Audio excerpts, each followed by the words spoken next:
Мерките за штедење струја на владата се промашени, а рестрикциите се неизбежни. Исклучувањето на уличното осветлување е вовед во таква состојба. Со препишани мерки од Европа кои слабо можат да се спроведат овде, нема многу да се заштеди на струја. Енергетските аналитичари со критики кон планот за намалување на потрошувачката на електрична енергија велат за граѓаните, овие насоки се одамна начин на живот. И во државните институции одредбите за качување по скали наместо користење лифт, принтање само една копија од документ, гаснење на светло и слично, тешко можеле да се спроведат. Како ќе го спроведам кога веќе се сите на пониско ниво од оно што е нормален комфорт за работа. Може не дека се троши. Како ќе се вика, нема да одите со лифт, ќе одите пешки. Убаво.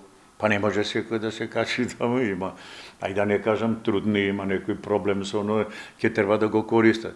А во ходниците ќе изгасат ли светла во тие јавни институции кај што треба да поминат?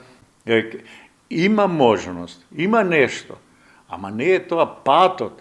Со самото тоа што бара намалување на потрошувачката за 15%, владата признава дека државните електрани не можат да произведат доволно. Категоричен е Димитров. Ако ЕСМ може да ги исполни ветувањата за домашно производство, мерки за штедење воопшто и би немало. Со вакви мерки немало да се постигне многу. Клучот за справување со енергетската криза бил единствено зголемување на домашното производство.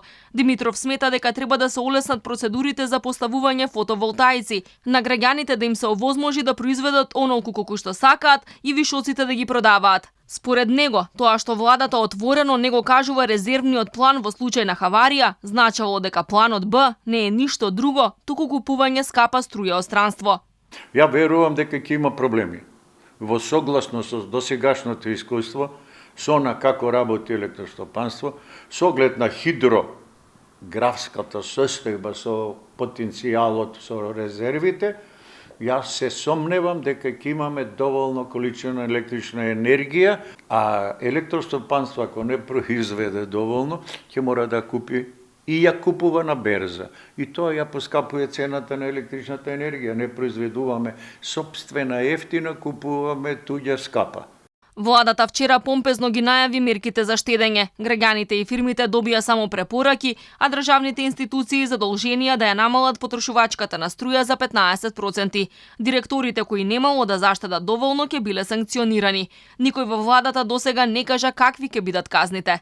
Дадени се насоки и до општините, особено во делот на прекин на уличното осветлување на секоја втора улица наизменично во период од 1 септември до крајот на март наредната година.